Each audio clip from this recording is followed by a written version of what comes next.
मुंबईमध्ये दररोज सुमारे 2550 लोकल ट्रेन सेवा चालतात.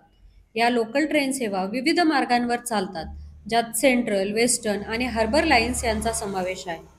मुंबई लोकल रेल्वे ही जगातील सर्वात गर्दीची आणि व्यस्त रेल्वे सेवा आहे. त्यामुळे दिवसाला हजारो लोक प्रवासासाठी या ट्रेनवर अवलंबून असतात.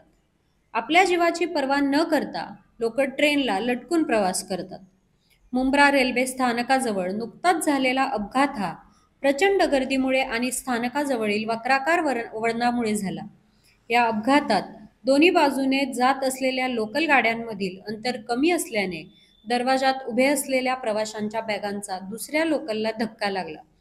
त्यामुळे 8 प्रवासी खाली कोसळले, ज्यात 5 प्रवाशांचा मृत्यू झाला तर 3 गंभीर जखमी झाले आहेत. अपघात सकाळी सुमारे 9:20 दिवा आणि मुंब्रा स्थानकांच्या दरम्यान घडला आहे. अपघातात मृतांची नावेही समोर आली असून मृतांमध्ये राहुल संतोष गुप्ता, केतन दिलीप सरोज, मयूर शहा आणि विकी बाबासाहेब मुख्यदल रेल्वे पोलीस कर्मचारी यांचा समावेश आहे. या अपघातात एका IT इंजिनियरचा देखील समावेश आहे, जो डोंबिवलीत घर घेण्यासाठी बाहेर निघालेला होता. रेल्वे अधिकाऱ्यांनी सांगितले की लोकल गाड्यांमध्ये प्रचंड गर्दी असल्यामुळे प्रवासी फुटबोर्डवर उभे होते आणि त्यांना बाजूने येणाऱ्या लोकलने घासले, यामुळे हा अपघात झाला.